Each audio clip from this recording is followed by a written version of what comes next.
இன்றைக்கி காய்கறிங்க எல்லாத்தையும் ஒன்றா சேர்த்து கூட்டு செய்ய போகிறேங்க. ரொம்ப டேஸ்ட்டாக இருக்குங்க. ஒன் பாட் மாதிரி செய்ய போகிறேன். மிக்சடு வெஜிடபிள் கூட்டு. வாங்க எப்படி செய்யலான்னு பார்க்கலாம். ஒரு குக்கர் வச்சு எண்ணெய் சேர்த்துருக்கேன். கடுகு, பெருங்காயத்தூள் சேர்த்துக்கிறேன். ஒரு கொத்து கருவேப்பிலை, ஒரு வெங்காயம் ஸ்லைஸ் பண்ணி சேர்த்துக்கிறேங்க. வெங்காயம் கண்ணாடி பதம் வந்ததும் ஒரு தக்காளி பழம் சேர்த்துக்கிறேங்க. தக்காளியை நல்லா கலந்து விட்டுடலாம்.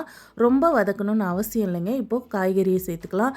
பீன்ஸு, கேரட்டு, பச்சை பட்டாணி, உருளைக்கிழங்கு சேர்த்துக்கிறேன். உங்கள் விருப்பமான காய் நீங்கள் சேர்த்துக்கோங்க.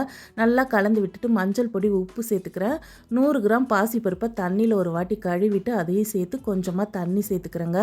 இப்போ ஒரு மிக்ஸி ஜாரில் தேங்காய், 2 பச்சை மிளகாய், 2 காய்ந்த மிளகாய், 2 ஸ்பூன் பொட்டுக்கடலை, 1 ஸ்பூன் தனியா, 1 ஸ்பூன் மிளகு, 1 ஸ்பூன் ஜீரகம், ஒரு சின்ன துண்டு இஞ்சி தண்ணி சேர்த்து நைஸாக இந்த மாதிரி அரைச்சிட்டு வந்துட்டு காய்கறி கலவையோடு சேர்த்துடலாம்.